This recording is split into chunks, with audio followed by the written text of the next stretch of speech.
Kumusta? Kung isa kang IT professional na gumagamit o lilipat pa lang sa cloud, napakahalaga na maintindihan natin ang buong Microsoft 365.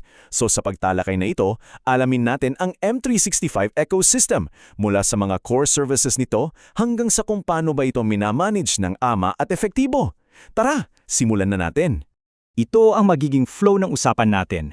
Uumpisahan natin sa pinaka-big picture, yung M365 ecosystem at architecture.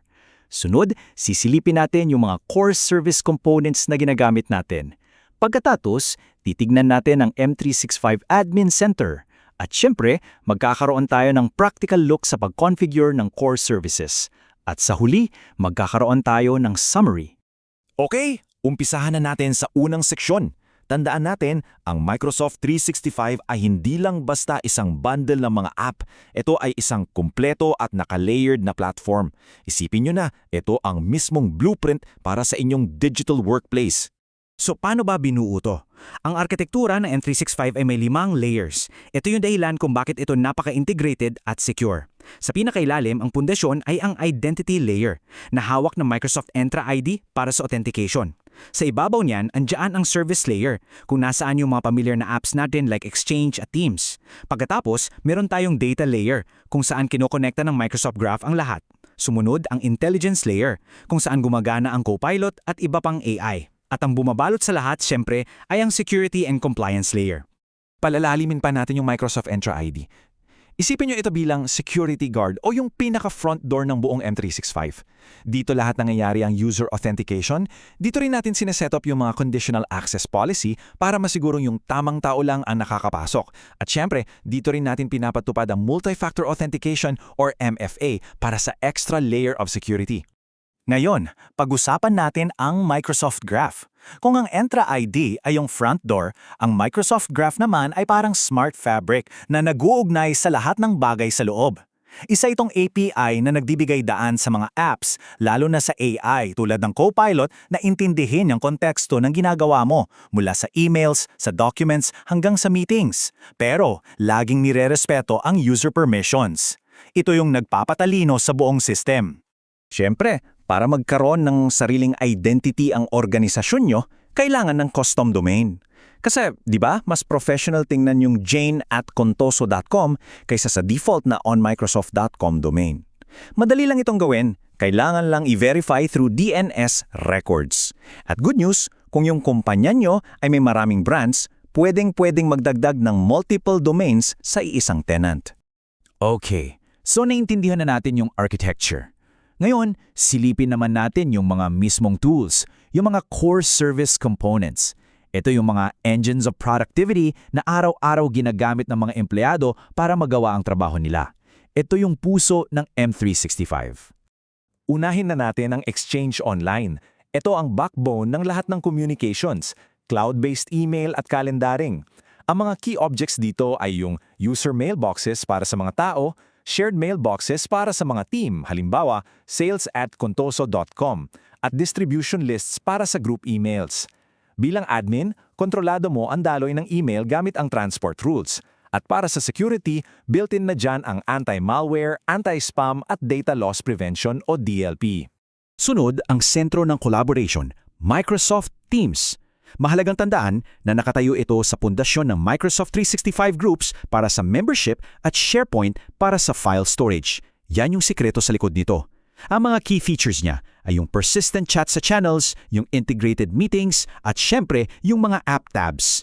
At bilang admin, ikaw yung magsaset ng policies para sa meetings, messaging, at app permissions para siguradong aligned ito sa inyong company standards. Ngayon, yung magka-partner, SharePoint Online at OneDrive. Simple lang ang pagkakaiba. Ang SharePoint ay para sa files o yung files ng buong organization. Dito ginagawa yung mga intranet. May dalawang klase ng site, communication sites para mag-broadcast ng info at team sites para sa collaboration. Ang OneDrive naman ay para sa files, yung personal cloud storage mo. At ang isa sa pinaka-powerful na feature nito ay yung Known Folder Move o KFM na automatikong sinasync ang desktop, documents at pictures mo sa cloud. Napaka-importante niyan. Siyempre, hindi natin pwedeng kalimutan ng Copilot. Ang unang role nito ay bilang iyong personal integrated assistant. Dahil nakakonekta ito sa Microsoft Graph, naiintindihan niya ang konteksto ng trabaho mo. So, kaya niyang tumulong mag-draft ng documents, gumawa ng presentations, at mag-compose ng emails. Pwede rin siyang mag-summarize ng meeting at gumawa ng action items. At lahat yan, naka-personalize para sa'yo. Pero hindi lang yan. May mas malaking role ang Copilot. Siya mismo yung engine ng buong intelligence layer. Siya yung nagpapagana sa lahat ng AI experience sa platform. Dahil sa Microsoft Graph, kaya niyang ikonekta ang signals mula sa iba't ibang services para magkaroon ng cross-service automation. Pwede rin itong i-extend gamit ang Microsoft Copilot Studio. At pinaka-importante para sa mga admin, manageable ito at may governance sa loob ng admin centers. Okay, so alam na natin ang mga components. Paano naman natin i-manage ang lahat ng ito? Well, dito na papasok ang Microsoft 365 Admin Center. Isipin nyo to bilang inyong central command, yung control panel para sa buong M365 tenant. Habang ang M365 Admin Center ang main hub, para sa mga mas specific at malalim na configuration, kailangan nating pumunta sa mga specialized admin centers. Halimbawa, para sa lahat ng bagay na email, pupunta ka sa Exchange Admin Center. Para sa Teams, sa Teams Admin Center. Para sa Sites and Sharing, sa SharePoint Admin Center. Para naman sa Security and Compliance tulad ng DLP, nandun yan sa Microsoft Purview Portal. At para sa Identity Management, syempre, sa Microsoft Entra Admin Center. Sa pang-araw-araw, anong ginagawa mo sa main admin center? Well, andyan yung user and license management, pag-create ng user, assign ng license, reset ng password. Nandyan din yung configuration ng inyong organization profile.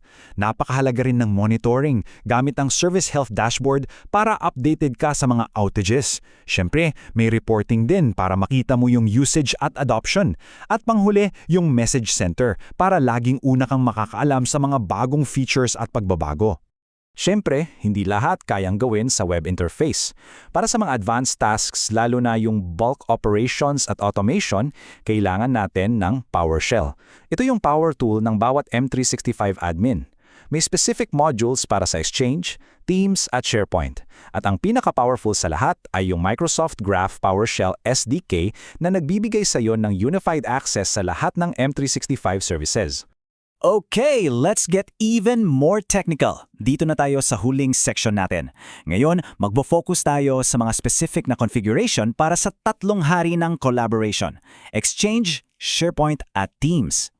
Umpisahan natin sa puso ng communications sa M365, ang Exchange Online. Susuriin natin kung paano i-configure ang mga building blocks nito, mailboxes, mail flow at ang mga security features. Sa Exchange, may tatlong pangunahing klase ng mailbox. Ang user mailbox ay para sa bawat individual at kailangan ng lisensya. Ang shared mailbox ay para sa mga team emails tulad ng support@contoso.com at hindi kailangan ng lisensya. At ang resource mailbox ay para sa mga rooms at equipment para ma-enable ang automated booking. Pagdating sa mail flow, ito ang mga tools mo para sa control. Transport rules, ito ang if-then rules mo para i-inspect ang email. Accepted domains, para i-define ang mga email domain ng kumpanya. Connectors, para i-route ang email papunta sa ibang systems.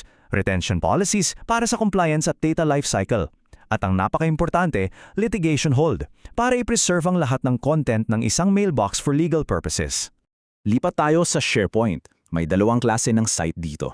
Ang team sites ay para sa collaboration sa loob ng isang grupo at nakalink sa Microsoft 365 groups, perfect para sa project teams. Sa kabilang banda, ang communication sites ay para sa broadcasting ng information, parang isang website. Ito ay standalone at ginagamit para sa company internet o HR portals.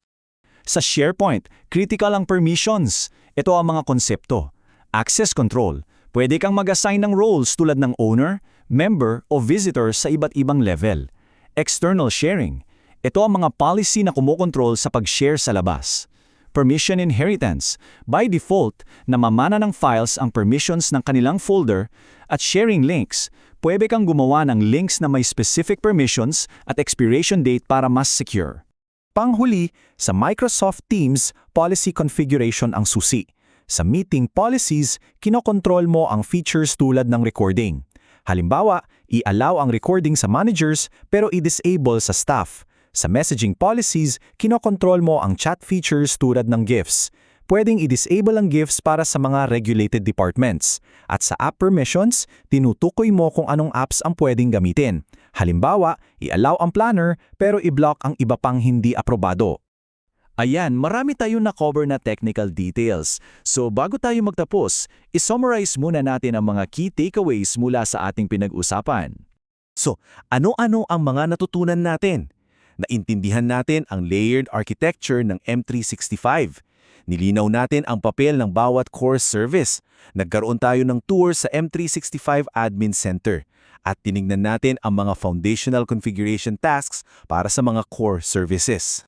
At para iwan sa inyo, heto ang isang tanong. Ngayong mayroon na kayong foundational knowledge na to, ano ang isang bagay na pwede niyong gawin bukas na bukas din para mas ma-secure at ma-optimize ang M365 environment ng inyong organisasyon? Follow DX Labs for more.